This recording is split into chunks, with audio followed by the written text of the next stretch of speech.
Hey, fiber people. So, the other day, I said you should use your good fiber when you're spinning. But I didn't talk about what is good fiber. Now, there's the obvious definition of, fancy fibers, your silks and your, fancy bat that has glitter and you name it in it. Um, but the way I define good fiber is fiber that you can use easily. And that means not compressed, not felted, not full of random other garbage. Obviously, if you're making an art yarn that's supposed, or a tweed that's supposed to have bits of other stuff in it, then that doesn't quite apply the same, but still.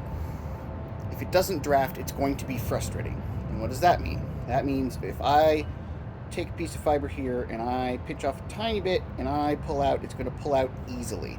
There's no yanking it, no crackling as things have to pull apart, etc. It just pulls straight out. And so this is an undyed top. And when you if you dye it, it should be almost the same.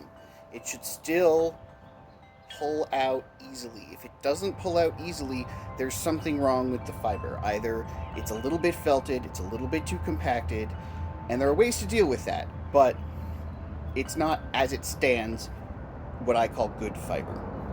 Now, if you do have fiber like that, if it's just compacted, you can kind of go like this along the length a little bit, and it'll help it decompact. It'll open it up, get a little air in there, which can make a lot of difference, especially dyeing. Depending on how people dry it, it can get a little bit smushed down, and that's not the same as felted. And so if you do that, it'll suddenly start drafting just fine, and you won't have any problem.